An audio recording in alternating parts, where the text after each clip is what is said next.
Gratidão, Deus Pai, pelo privilégio, pela oportunidade tão maravilhosa. Estamos nós reunidos neste momento, Deus Pai, para estudar as tuas palavras, Deus Pai, no livro de Lucas. Dai a nós essa continuação, Deus Pai, de tuas maravilhas, de tuas bênçãos. Abre nossas mentes, Deus Pai, enriquece de sabedoria cada um de nós, para que possamos, Deus Pai, estar sempre apto a fazer, a praticar, a fazer a tua vontade. Pai, cria em nós esse coração puro, essa fé inabalável, e dai a nós sempre essa sustentação, essa direção, essa força, Deus Pai, para que possamos resistir às provações, às tentações e vencer em teu nome. Queremos, Deus Pai, neste momento, agradecer por tudo que vai acontecer, os irmãos que estão presentes, dando a paz e segurança. Que tudo seja de conformidade com o teu querer. Em nome do teu Filho, nós te agradecemos. Amém. Amém, Senhor. Então, vamos lá. Vamos Amém. começar Lucas capítulo Amém. 11. Linda E aí, como o Enio oração, sempre, Aníbal. como o Enio sempre aborda, né? O livro de Lucas, aliás, o Evangelho de Lucas, né? Tem um tema baseado lá no início do capítulo 1 de Atos, e aí a gente vê o trabalho de Jesus sendo o restaurador do reino a Israel, né? E aí a gente vai ver cada um dos pontos que é abordado dentro do Evangelho de Lucas, essa perspectiva que Jesus ele veio e transmitindo isso, seja para os seus discípulos, seja para aqueles que eles vão ouvindo a palavra. No decorrer da mensagem, né, do estudo que a gente vai ver, eu fiquei impressionado com a quantidade de vezes que a gente vê no Evangelho de Lucas a palavra reino, voltado para a questão do reino de Deus, né, dentro desse universo que Jesus vai trabalhando no decorrer do contexto dessa carta. Dentro também, só para a questão da informação, como a gente viu lá no capítulo 9, né, a partir do versículo 51, a gente está vendo Jesus ele indo em direção a Jerusalém. Então, ele está indo em jornada, ele vai para a parte norte, né, para a ideia de Samaria, Galileia, passa ali em Decápolis, e agora ele está descendo em direção a Jerusalém. A gente vai ver, como eu abordei na última vez que vim para dar o estudo aqui de Lucas, que até mais ou menos o capítulo 19, versículo 27, Jesus, ele finalmente faz aquela chamada entrada triunfal. No contexto de Lucas, ela vai acontecer lá pelo capítulo 19, versículo 27. Então, dentro desse contexto do geográfico, vamos dizer assim, ele está se movendo junto com seus discípulos em direção a Jerusalém. Então, vamos entrar no nosso texto, né? Ele tem uma temática bem interessante que a gente vai conversar hoje. Alguém pode ler para a gente do versículo 1 até o versículo 4? Lucas, capítulo 11, do versículo 1 ao versículo 4. Um voluntário ou uma voluntária, por favor. Eu leio. Um dia Jesus estava orando num certo lugar. Quando acabou de orar, um dos seus discípulos pediu: Senhor, nos ensina a orar, como João ensinou os discípulos dele. Jesus respondeu: Quando vocês orarem, digam: Pai, que todos reconheçam que o teu nome é santo, venha a nós o teu reino. Dai-nos a cada dia o alimento que precisamos. Perdoa os nossos pecados, pois nós também perdoamos todos os que nos ofendem. E não deixe-nos que sejamos tentados. Ok, obrigado, Ana. O meu é muito atualizado, essa versão aqui. Não, mas tranquilo, o início é bem interessante, eu ia até explorar essa expressão no início. Na NVI ele fala certo dia, né? O Enio fechou semana passada aquela situação na casa de Marta e Maria, né? Que a gente até brincou no final, não, a gente não vai mais fazer nada, a gente vai sentar e vai ouvir o professor e aí as outras coisas a gente faz depois, né? Mas um ponto importante que a gente pode perceber, após a saída, né, lá da casa de Marta, um determinado dia, ou como diz lá na NVI, certo dia, estava Jesus orando em um certo lugar. Olha um ponto que a gente vai observar. E houve por parte de quem? De um discípulo fazer o quê? Pedir para ele. E qual foi o pedido que esse discípulo fez a Jesus? Ao vê-lo, com certeza não foi só essa vez, mas ele viu outras vezes, né? Jesus, ele desenvolvendo o quê? A conversa, a comunhão com quem? Com o Pai. E um desses discípulos faz o pedido, quer dizer, faz um pedido extremamente peculiar e importante para Jesus. Qual foi o pedido? Qual é o Ensina-nos pedido? a orar, né? Pediu para ensinar a orar. Ensinar a orar. Ensina-nos, versículo 1, ele diz assim, um dos discípulos pediu, Senhor, ensina-nos a orar. Eu vou já trabalhar a segunda parte do pedido, mas um ponto é interessante, porque ele está pedindo, porque ele com certeza viu o tempo investido por Jesus em relação ao quê? A oração. A oração. Se nós notarmos dentro do ministério de Jesus, muitos momentos do ministério de Jesus, principalmente ao findar do dia e no decorrer da madrugada, o que Jesus fazia? Orava. Orava, orava. Eu lembrei, vendo a gravação, Ana, no pedido que você fez para o irmão José Carlos, né, para orar pela Giane. E no final do estudo, né, o refrigério que Deus deu. Então, isso é uma intervenção de quem? De Deus. Através do quê? Da oração. Da oração. Porque a oração, a gente vai perceber no decorrer desses 13 versículos iniciais do capítulo 11, que ela é uma ferramenta fundamental Eu na senti vida que aquela do discípulo. oração afetou mesmo. Bom, mas a gente tem que acreditar mesmo, não é? Sim. Aquilo Por isso foi, que eu eu usei achei o tão termo do lindo. refrigério, né? Ela estava aflita, lembra? O José Carlos orou, ela se acalmou. Uhum. Eu fico até emocionada. Sim, e essa é a nossa reação em relação à efetividade do poder de Deus. Não depende de nós. O que depende de nós e o que dependia de Jesus é buscar o Pai em oração com a finalidade de fortalecimento, né, de confiança, de esperança, né, de consolo. Ele sabe, e nós sabemos, né, na decisão que tomamos em sermos propagadores do reino restaurado a Israel, que não é fácil. Lembra lá quando a gente viu na passagem dele por Samaria? Ele queria hospedagem. E o que os samaritanos fizeram? Recusaram. E aí aquele primeiro discípulo que chega com ele diz assim, Senhor, seguir-te-ei por onde quer que fores. O que ele disse? O Filho do Homem não tem nem onde reclinar a cabeça. As aves dos céus têm ninhos, né? As raposas têm os seus covis, mas o quê? O Filho do Homem não tem nem rede, no contexto aqui do Amazonas, não tem nem onde deitar, onde colocar a cabeça, descansar a cabeça. Então, isso mostra que não é fácil. A oposição para aquele que era o restaurador, ela existiu. Imagine na vida minha e sua, como hoje, propagadores do reino restaurado, dessa mudança que Jesus veio para trazer. Então, não é fácil. Como é que a gente vai suportar isso? Sozinhos? De modo nenhum.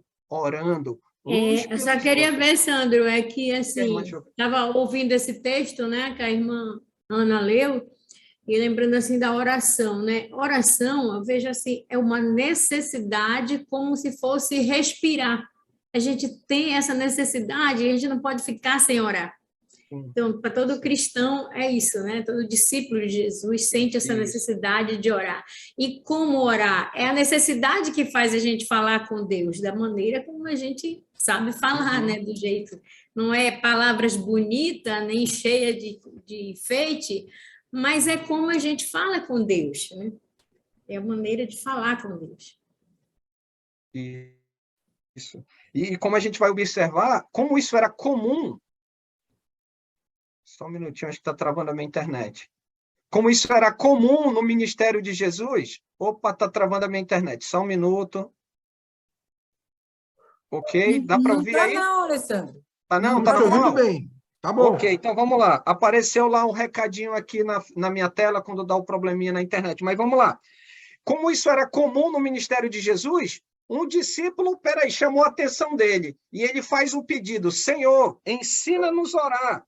Olha aí, como João ensinava aos seus discípulos. Então, ele pede para que Jesus ensine, porque João ensinou, né? E ele sentiu o desejo, ele sentiu a necessidade de poder também buscar o Senhor, buscar o Pai em oração. Versículo 2. Então, ele, quem? Jesus, os ensinou. Não é isso que vocês querem?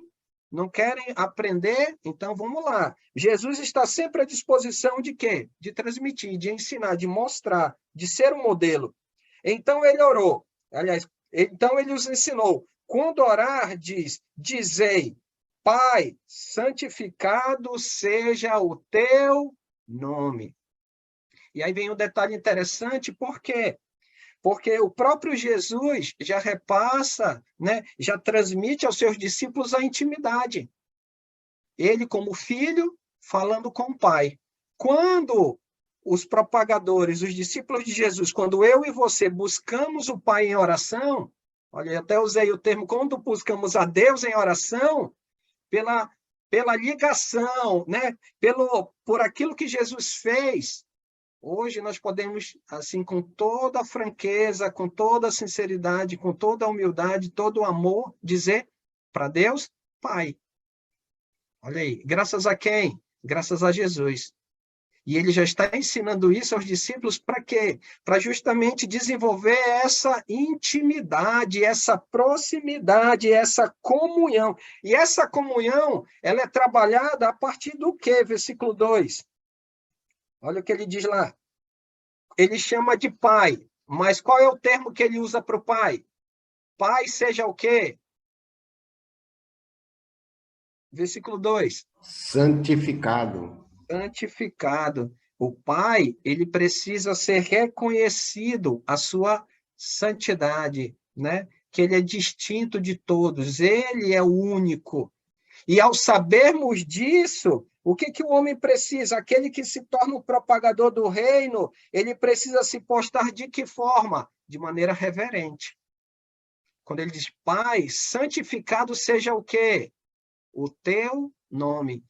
Às vezes a gente chega e diz assim, como é seu nome, fulano? Não, meu nome é Alessandro. Como é que é seu nome? Aníbal. Como é que é o seu nome? João. Só que no contexto do primeiro século, nome, ele trazia uma ideia extremamente assim, voltada para autoridade e poder.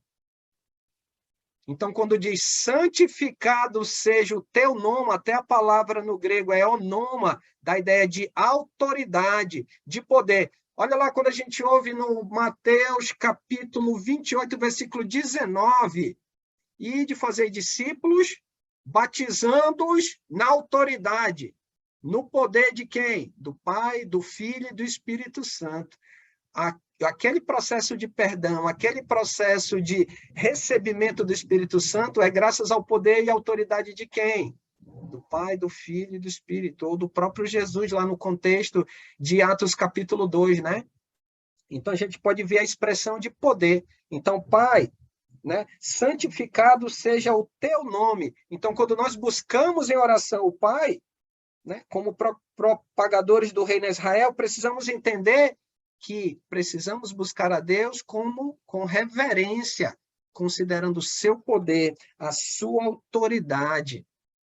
E o ponto dentro dessa autoridade, porque o próprio Filho, ele não se comparava, né? Aquele texto bem conhecido de Filipenses 2, ele não se colocava acima nem igual ao Pai, né? Ele não se julgou ser igual a Deus. Todavia, ele se esvaziou tomando a figura de quê? De homem. Então, a gente pode ver que o próprio Jesus, o próprio Filho, ele não se equiparava a Deus. Ele se submetia à vontade de quem? Do Pai. Ao ponto que ele se tornou homem. Para quê? Para que eu e você hoje, como propagadores, para que esses que estão sendo ensinados por eles naquele momento, pudessem buscá-lo e se colocar no devido lugar diante de quem? Diante daquele que tem todo o poder e toda a autoridade. Então, Pai, se possível, aliás, desculpa, Pai, santificado seja o teu nome. Agora, olha um ponto importante que a gente vai observar quando ele complementa, quando ele diz assim, santificado seja o teu nome e venha o quê? O teu reino. O teu reino. O teu reino. Se a gente olhar para o contexto, né, de Lucas, do Evangelho de Lucas, quando o Jesus, ao ensinar para ele, e ele declara assim, venha o teu reino. Aí eu pergunto para vocês, dentro do contexto de Lucas, qual era o objetivo de Deus na pessoa do Filho? Pegando o tema geral do livro, qual era o objetivo do Pai no ministério ou na vida, na vinda do Filho, no contexto de Lucas? Era restaurar o quê? Conosco. Restaurar o A homem. igreja. Era restaurar o quê? A igreja. Diga, dona Maria Helena. Restaurar o reino. Restaurar o reino. A Então, igreja. quando Jesus ele declara, ensinando para eles, Pai, santificado seja o teu nome e venha o teu reino. Em outras palavras, ao dizer isso dentro desse contexto, que se a gente perceber é uma oração diferente de Mateus, é diferente de Mateus e está omitido, mas a gente vai ver, considerando o contexto de Lucas, em outras palavras, Jesus está dizendo, Pai, seja feita a tua Vontade. porque no contexto de Lucas, Jesus é o restaurador do reino a Israel. Ele veio para restaurar o quê? O reino. Em outras palavras, quando Jesus está ensinando, olha, venha o teu reino, ele está dizendo, em outras palavras, o quê? Seja feita a tua vontade. E um ponto importante, se é para vir o reino, depois que o reino for estabelecido, quem vai ser o proclamador do reino? Esses homens que aqui estão aprendendo com quem? Com Jesus. Com Jesus. Então, Ou eles seja, vão fazer... Diga, irmão. Ou seja, os restaurados. Isso, os restaurados, e vão passar como nós, e vão passar a ser o quê? Os proclamadores, né? Aqueles que vão propagar o reino restaurado. Então, olha só. E um ponto que a gente pode perceber, me chama também a atenção, e o fato de esse elemento fazer, quando eu digo esse elemento de buscar Deus em oração e colocar, venha o teu reino, eles estão se colocando também como responsáveis no sentido de que, rogando ao Pai, para que quando o reino venha, eles possam se sentir responsáveis pelo quê? Para falar, para ir, para sofrer, e para buscar Deus em oração nos momentos bons ou nos momentos ruins. Por quê? Porque eles aprenderam com quem? Com Jesus. Eles não pediram para que o reino viesse? Ok. E agora o reino, ao ser estabelecido lá no livro de Atos, como o Enio bem coloca... Sandro, diga, irmã. só uma pergunta, é assim, eu estou em dúvida nessa aí, venha o teu reino. Venha o teu reino naquele tempo, né? Hoje. Eu já vi pessoas orarem, venha o teu reino. Mas Jesus não está reinando através das pessoas. Isso, a senhora tem razão. Agora, o ponto que eu estou enfatizando é que Jesus está com eles. Uhum. E nesse momento do ministério, onde eles estão se direcionando para Jerusalém, lembra?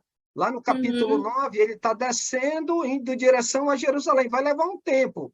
Um contexto de Lucas, a capítulo 19, versículo 27. Mas quando Jesus chega lá, ele vai ser morto, sepultado, e ele vai ressuscitar o terceiro dia. Eu estou perguntando porque eu já vi pessoas, mesmo na congregação, orarem assim, venha o teu reino. Por isso que eu estou perguntando. É certo ou não é certo? Jesus já veio, por que eu vou orar, venha o teu reino, se ele está no reino?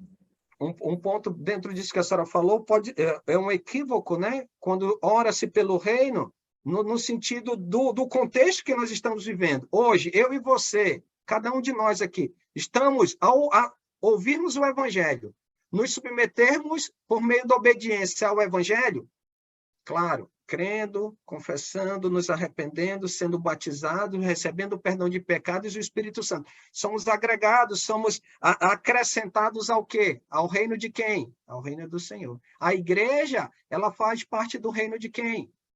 De Deus. Ela não é o reino como um todo, mas ela é uma parte do reino. Então, alguém quando ora nesse sentido, dona Jovina, a gente precisa entender, talvez o irmão está pensando no reino no sentido do estar com Deus por toda a eternidade.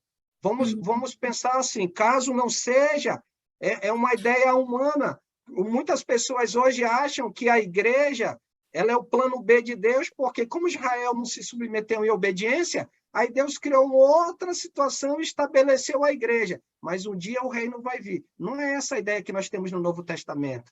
Porque o próprio Jesus ele veio para restaurar o quê? O reino. A gente tem evidências disso. Pode Sandra, falar, como Giovana. bem você colocou que isso é só um modelo de oração, né? Sim, senhora. Por isso que eu estou enfatizando, porque esses homens são aqueles que vão trabalhar no início da propagação. Hoje nós trabalhamos na propagação do reino restaurado, mas eles foi aqueles que estavam desde o início, no amadurecimento, no engatear da igreja, e, claro, sofrendo como hoje nós não sofremos. E Jesus está preparando para que eles possam buscar a ele nesse momento. Diga, Giovanni. Eu tenho um comentário aqui também, irmão. O Giovanni primeiro. Ok, mano. Só para ajudar, essa oração foi feita por Jesus ensinando antes da vinda do reino, que se deu em Atos 2, lá quando o batismo com o Espírito Santo, os apóstolos receberam o Espírito Santo com poder, Pedro pregou o evangelho, houve o batismo, Atos 2:38, ali chegou o reino de Cristo, profetizado no Velho Testamento, lá por João Batista e para o próprio Jesus, que disse que ia edificar a sua igreja. Por isso que ele fez essa oração. Mas depois de Atos 2:38, Cristo já está reinando aqui na terra, e quando Cristo voltar, ele vai pegar o reino, que é a igreja, o corpo de Cristo, que somos nós, e vai entregar a Deus. Não me lembro qual passagem que ele diz isso. Quando eu voltar, eu entregarei o reino a Deus. Ok, Giovanni. Irmã Maria Pode Helena. ser. Rapidinho, irmão João Verdun. Diga, irmã Maria O Helena. João não vai falar. O João acho que está antes de mim, não tá?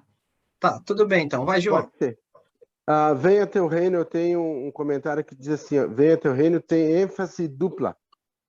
Ela é a primeira oração para que o governo e o reinado de Deus avance continuamente no coração e na vida das pessoas, até o dia que Jesus voltar e trouxer o reino em perfeita plenitude.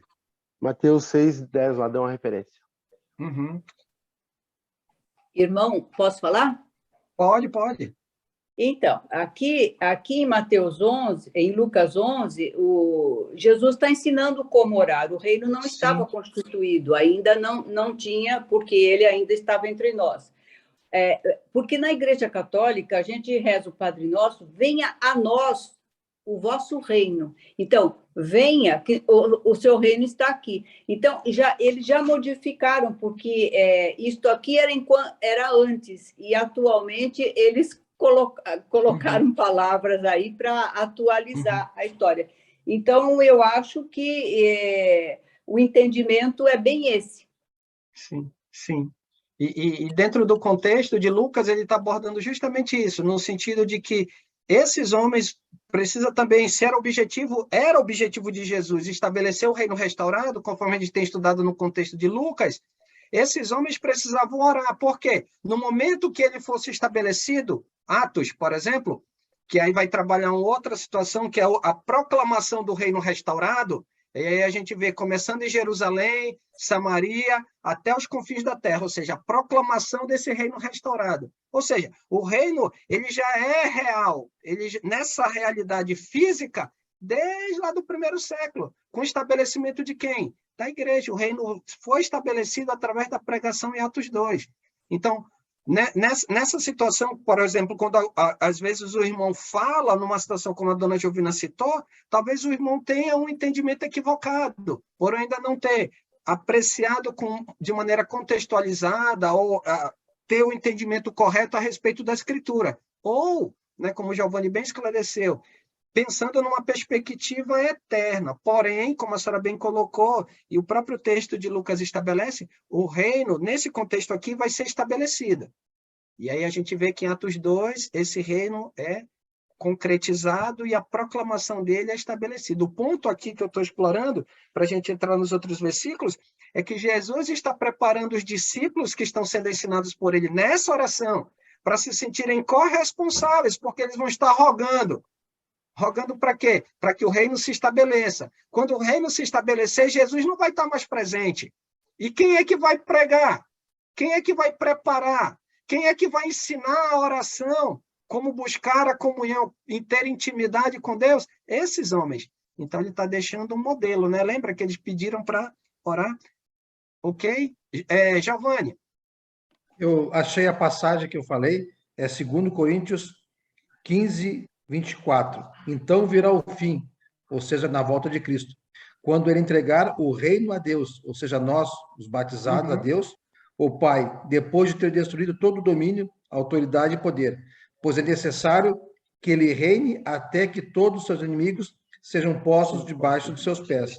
O último inimigo a ser destruído é a morte. Isso que foi a aula do Ennio Latorre, em Coríntios, ele nos deu isso, e quando ele voltar, falar sobre essa ressurreição. Ele vai, quem estiver vivo vai ser transformado, quem estiver morto vai ser ressuscitado primeiro, e todos serão entregues o reino de Deus a Deus, né? Sim. Cristo vai entregar. É isso que me lembrei. Sim. Obrigado. Obrigado também, Giovanni. Então, esse é o primeiro pedido. A gente vê, Pai, santificado seja o teu nome, e aí vem o primeiro pedido. Venha o teu reino. Versículo 3, o segundo pedido. O pão nosso cotidiano, dai-nos dia em dia. Então, o terceiro pedido, ele vai abordar no sentido de que o alimento básico, olha aí, ele não vai falar no feijão, né? Algo mais sólido, ele vai trabalhar a alimentação mais simples da época, que era o quê? Pão. O pão cotidiano, dai-nos dia em dia. E olha só um ponto importante. Então, isso mostra que essa oração, ao ser feita 1, 2, 3 vezes ao dia, no sentido do modelo, pessoal, não vai ser no sentido de reza. Jesus lembra? Ele está dando um modelo para que eles possam ter um parâmetro em relação àquilo que eles vão pedir. Talvez te chame a atenção como chamou a minha, e a gente vai perceber que essa oração aqui, ensinada por Jesus, ela vai ter 3 pedidos, no sentido geral. E aí a gente vai entender no decorrer do texto, no decorrer dos outros versículos, por que Jesus está expressando isso, diferente daquela que foi feita lá em Mateus. Ou seja, mostrando que o homem, aqueles homens, os discípulos, propagadores do reino, eles precisam e devem buscar a Deus, e que de Deus depende o quê? O seu sustento. Que de Deus depende o quê? As suas necessidades. E eles, ao dependerem de Deus, eles devem buscar a Deus por meio do quê? Da oração. Da oração. Da oração. Justamente. Então, você percebe o quanto a oração ela é o quê? Ela é importante. Em outras palavras, versículo 3, ele está dizendo, olha, Pai, santificado seja o teu nome, né? O nosso alimento básico está onde? Nas tuas mãos. E se você perceber a forma como Jesus expressa e diz, dai-nos todos os dias. Não, nos dai hoje, dia em dia. Um dia após o outro. Olha só a extrema ligação, a extrema necessidade, dependência que esses homens precisavam, e nós precisamos estar e colocar a nossa vida nas mãos de quem? De Deus. Mostrando a necessidade, a dependência, no sentido de buscar a Deus em oração. Isso daria a eles, isso dá a mim e a você, para a situação que for, que se passar pela nossa vida, o que a gente precisa fazer? Orar. Orar. Buscar a Deus em oração. Oi, Ana. Se nós lembrarmos do maná, o maná de um dia para o outro não era nem se poderia ser recolhido, já estava estragado, né?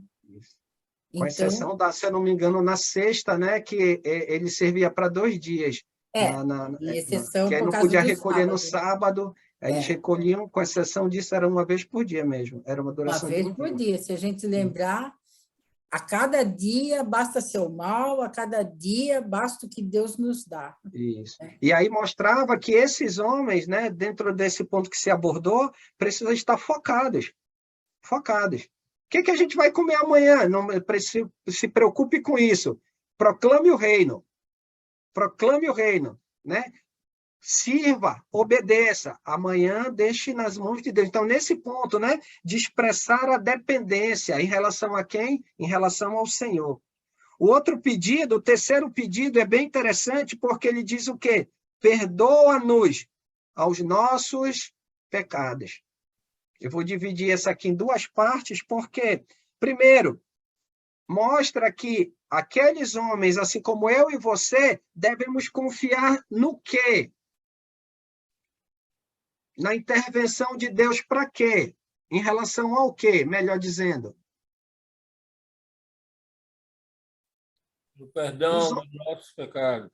Perdão dos nossos pecados. Os proclamadores do reino falham muitas vezes? Sim.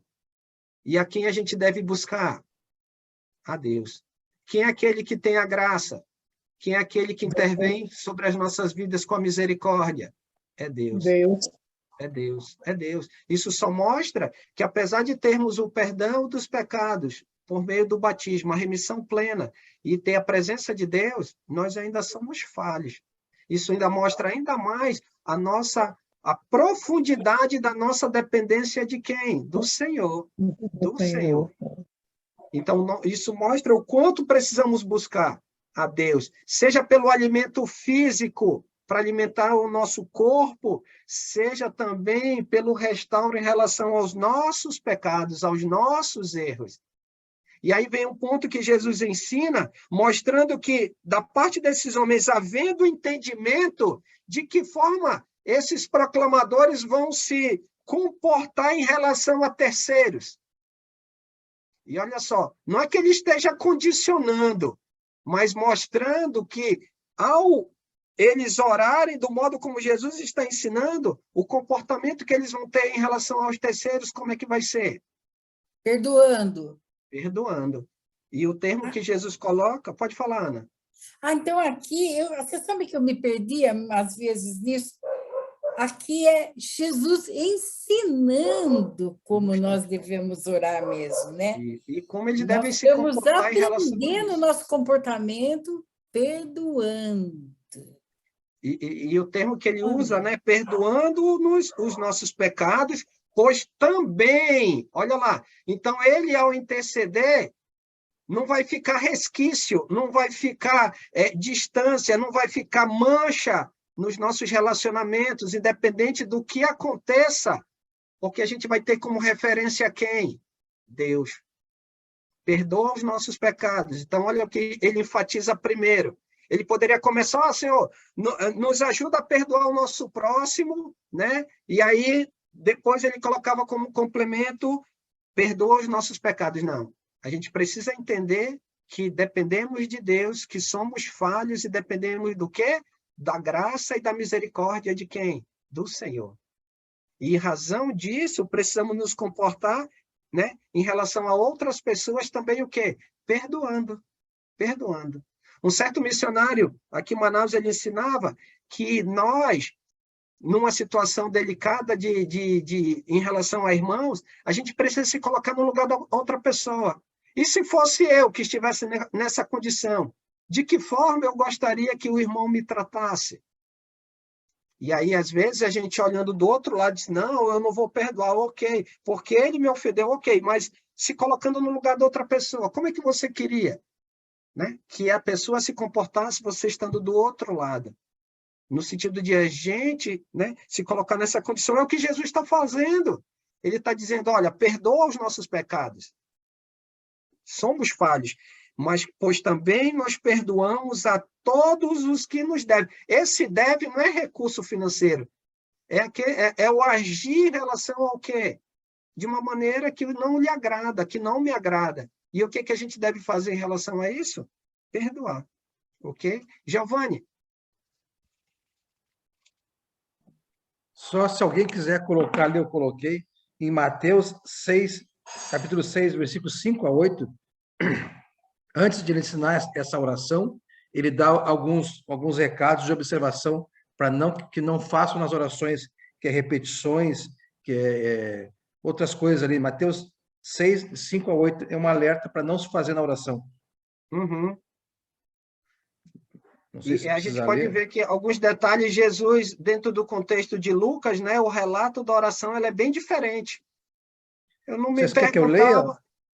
Pode ler, Giovanni, pode ler.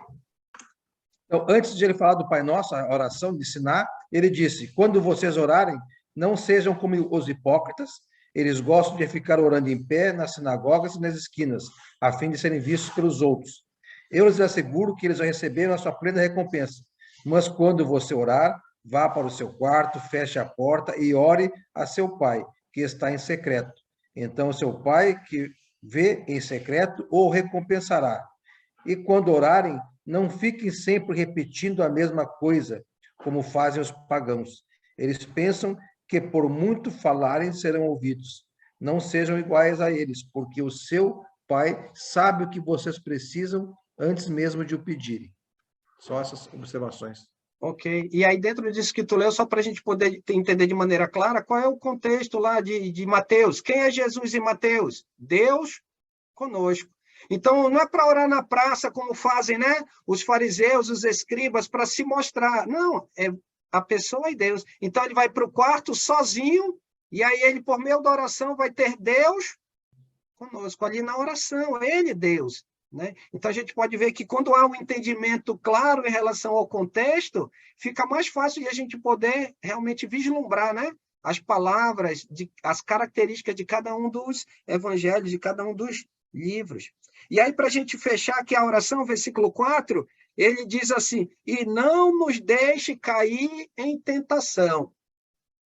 E não nos deixe cair em tentação.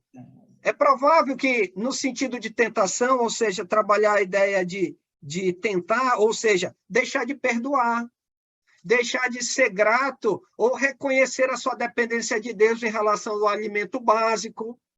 No caso deles lá, contextualizando para eles, talvez a tentação não fosse pedir para que o reino fosse estabelecido. E quando o reino fosse estabelecido, né, por meio da oração, esquecer de pedir força de Deus em relação ao quê? Para que Deus possa ajudá-los na proclamação do reino restaurado.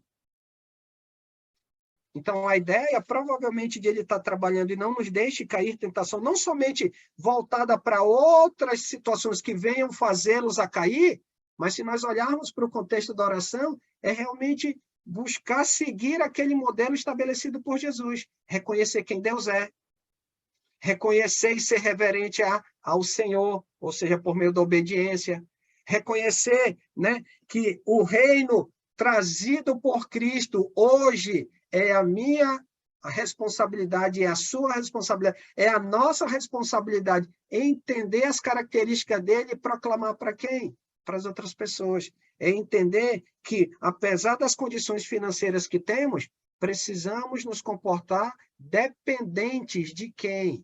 Do Senhor. Seja por meio de finanças, seja por meio dos nossos alimentos. Um outro ponto no versículo 4, para fechar, também não sermos tentados a não deixarmos de estender o quê? Perdão. Agirmos com graça e misericórdia em relação a quem? As pessoas que estão ao nosso redor. Diga, seu José.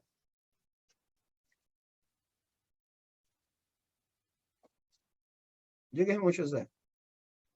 Estou abrindo aqui. Tudo que você nos ensinou é de grande valor, um ensinamento muito profundo, muito apropriado, da forma que você vem colocando, muito apropriado. Eu só queria acrescentar uma coisa, porque Jesus está ensinando aquelas pessoas naqueles dias a orar. E nós hoje praticamos esse ensinamento. Então, o que eu queria acrescentar, a minha observação é, hoje nós estamos num reino que é santo. E esse reino santo me leva lá para Moisés na sarça. Lembra? Quando Deus fala com Moisés, o que ele fala? O que ele faz? Gira o rosto, porque está diante do santo. Então, devemos sempre lembrar, baixar nossas cabeças, porque a oração nos coloca na presença de Deus. E nessa presença de um reino santo, ao estarmos no reino santo, na presença de Deus, devemos nos portar como um verdadeiro restaurado. Sim. Perdoando, amando e confiando em Deus. Era isso que eu queria acrescentar. Sim, senhor. Tanto é que o próprio Jesus, ele inicia, né? Pai, santificado seja o teu nome. Reconhecendo essa grandeza, seja da autoridade, seja do poder de Deus, e como o senhor bem abordou. Se colocar nessa condição, né? Por isso que eu citei logo no início, que Jesus, ele não se julgava, de acordo com o contexto de Filipenses, igual a Deus. Ele sempre se colocou, né, como alguém submisso ao Senhor. Por quê? Ele queria deixar o modelo, ele deixou o modelo para nós, para nos comportarmos da mesma maneira. Ok? Sempre. Tranquilo? Mais alguma Sempre questão? servo, né? Sim, senhora. Sim. Diga, Afonso. Boa noite, irmãos. Perdi hora Boa hoje, noite. mas graças a Deus deu tempo de entrar. Foi por uma boa causa. Mas isso que você está falando, Alessandra, é algo interessante do perdão, né? Quando Jesus nos ensina a orar, e hoje a gente tem essa primazia de entender que nós estamos no reino, e a gente tem que cada vez mais buscar para que a gente seja cada dia mais restaurado, isso é interessante. Eu passei por um momento hoje onde um casal de amigos, eu fiquei sabendo que eles estavam se separando, e eu fui fazer uma visita para eles para tentar ajudá-los, né? Cheguei lá, não consegui falar com ele, mas tentei falar com a esposa e consegui falar com a esposa. Ela se considera, claro, com certeza cristã, né? Ela frequenta uma denominação desde criança. E os olhos dela se enchiam de lágrimas quando eu estava falando sobre Jesus. Falei, olha, Jesus Cristo ele veio restaurar o reino de Deus aqui para que nós pudéssemos ser cada vez mais fortes. E uma das coisas que, infelizmente, as pessoas não conseguem entender é sobre essa restauração que Jesus quer fazer. Inclusive, o que você falou do perdão. Ela, sendo cristã, e o marido não, eu falei para ela, olha, Jesus Cristo, ele mesmo fala que a mulher, que ela é cristã, ela tem que ter na sua atitude, na sua... eu esqueci o nome que ele cita lá, fazer o que os ensinos de Jesus ensina, inclusive com a sua boa índole, você vai conseguir conquistar seu esposo. Seu esposo não é não é do reino. Mas, olha, preste atenção para ela. A restauração da gente é tão importante, porque quanto mais eu busco... Olha só a situação. Você poderia estar não brigando e mostrando, mas sim mostrando Jesus Cristo, que é diferente dentro de você, e você conseguiria perdoar o seu marido, porque ele não está em Jesus. É só dessa forma que você vai conseguir brilhar Jesus para ele.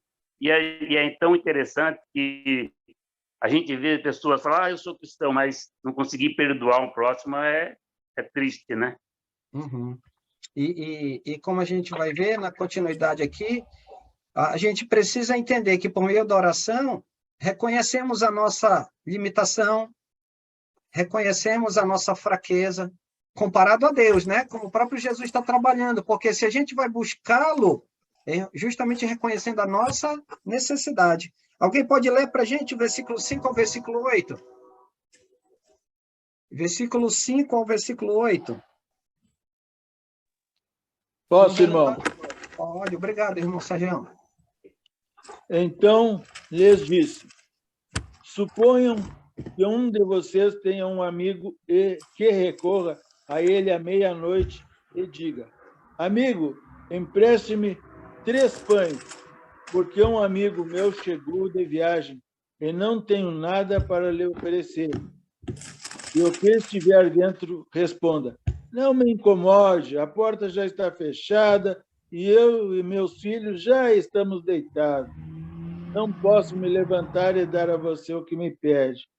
Eu digo, embora ele não se levante para dar-lhe o pão, por ser seu amigo, por causa da importunação se levantará e lhe dará tudo o que precisar. Isso, obrigado, irmão Sérgio. E olha só, a gente vai ver um princípio bem interessante ensinado por Jesus logo após ele falar a respeito do modelo da oração. E a gente vai ver que é muito conveniente, por quê? Porque ainda vai estar no contexto diferente? Não, vai estar no mesmo contexto dos 4 primeiros versículos. E ele vai falar sobre um pedido, né, que ele tinha tudo para ser negado. Já imagina a cena, você em casa, e aí meia-noite, alguém bate no seu portão, toca a campainha da sua casa em busca de pão. Porque alguém chegou sem avisar, Tanto é que a gente pode ver no versículo, que ele diz, versículo 5, versículo 6, perdão. Pois um amigo meu, chegando de viagem, procurou-me e nada tenho. Então, esse amigo, ele veio de maneira planejada? Com certeza não. Ele chegou lá, e aí, ao chegar, ele pegou aquele que iria o hospedar desprevenido. Né? Ele não estava planejando, ele não estava pronto para isso. E o ponto que a gente pode perceber é que quando ele vai até a casa, versículo 5, Jesus pergunta, qual dentre vós, tendo um amigo, e este amigo, for procurá-lo à meia-noite e disser, amigo, empresta-me 3 pães. Ele não está pedindo dai-me. Ele está dizendo o quê? Você pode conseguir para mim 3 pães, e aí depois eu vou, quando ele fala o termo emprestar, significa numa outra ocasião, o que ele vai fazer? Ele vai devolver. É só para atender uma necessidade urgente, que alguém chegou, como ele vai explicar no versículo 6, então chegou alguém ali sem avisar, e aí ele não estava pronto para receber essa pessoa. E aí ele vai recorrer a quem? A um amigo, uma pessoa próxima. Tipo assim, eu sei que o seu Sérgio vai poder me ajudar.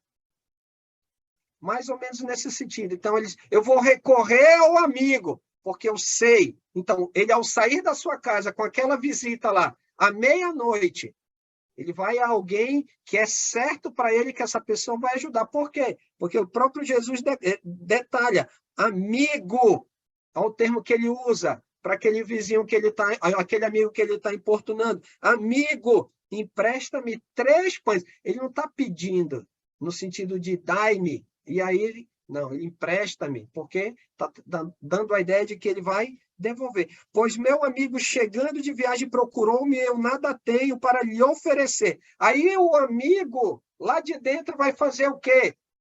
Não, rapaz, está aqui, você só quer 3 pães? Não. A primeiro momento, o que ele vai fazer? Ele vai rejeitar o pedido. Olha o horário, olha a situação que ele se encontra, e aí ele vai, versículo 7, e o outro, ou seja, aquele que está recebendo o pedido, vai lhe responder lá de dentro, dizendo, não me importunes, a porta já está fechada, primeira desculpa. Segunda, os meus filhos estão comigo, já estão deitados. Terceira desculpa, eu não posso me levantar. E aí Jesus disse, olha, qual dentre vós iria agir dessa forma? Dar desculpa. Já imaginou? Eu e você, no momento de necessidade, buscarmos a Deus em oração. E aí, quando a gente estivesse orando, aquele sinalzinho bem conhecido de telefone, quando a chamada não atende. Opa, vou tentar de novo orar ao Senhor. Né? Olha só, não acontece. Nós fechamos os nossos olhos, de joelhos, sentados, com os olhos fechados, abertos, sozinhos, e aí a gente busca Deus. Paz a todos, boa noite.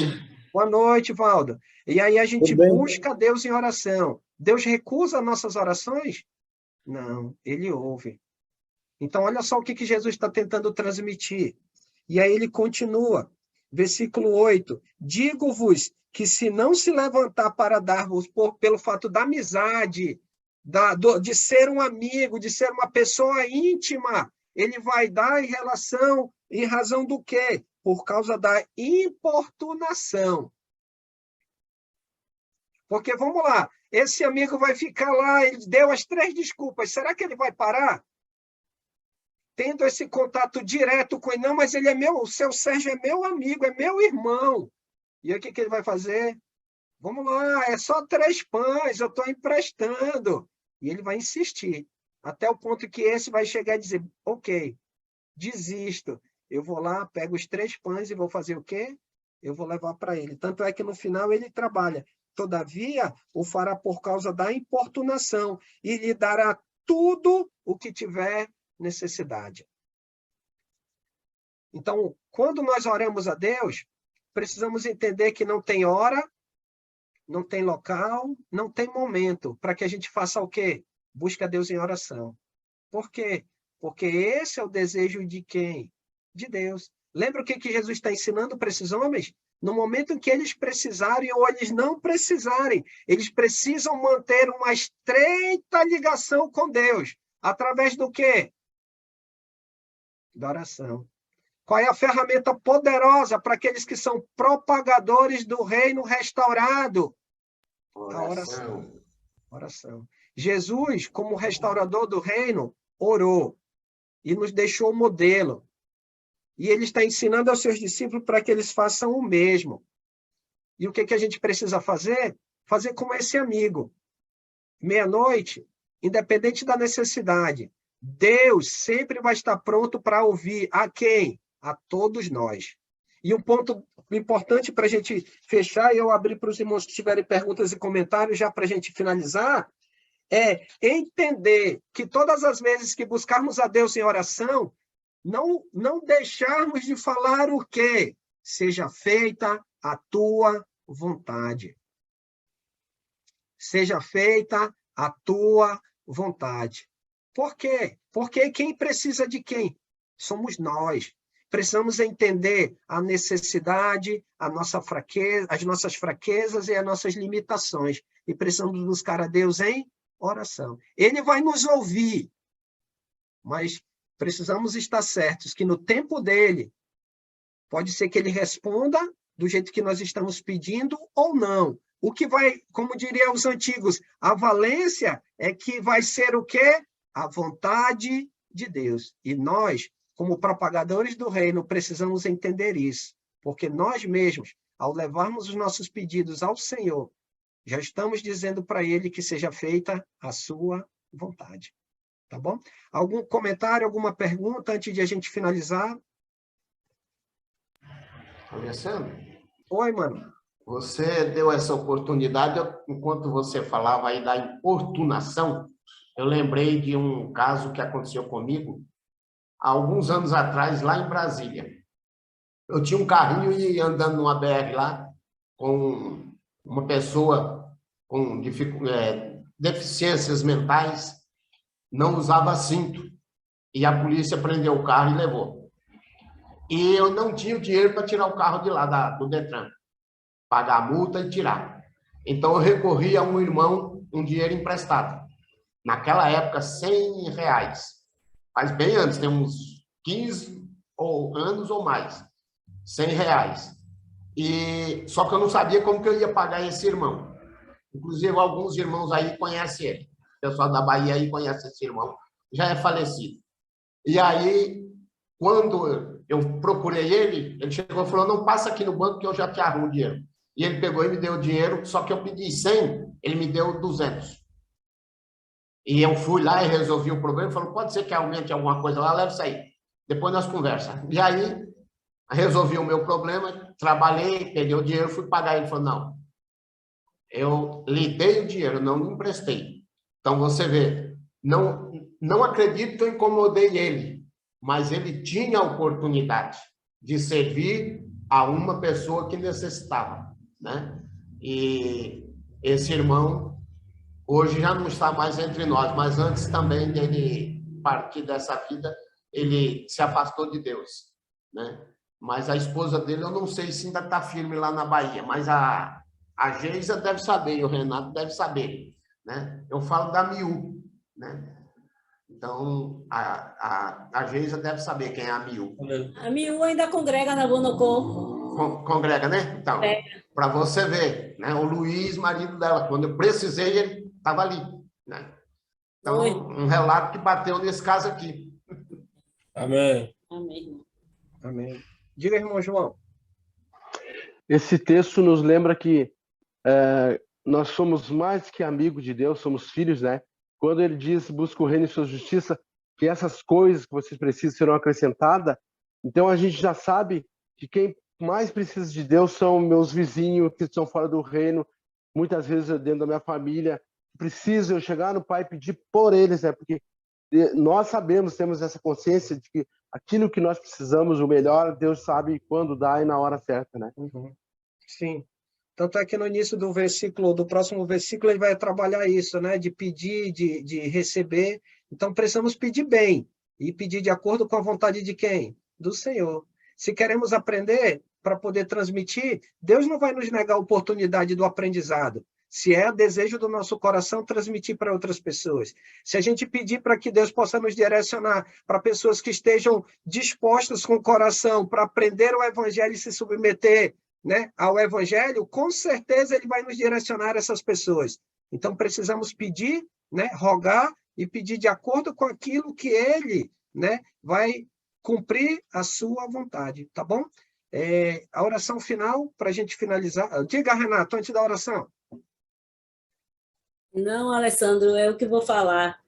Escute Diga, também, gente. né? Como você tem dito, como é pedir tudo conforme a tua vontade.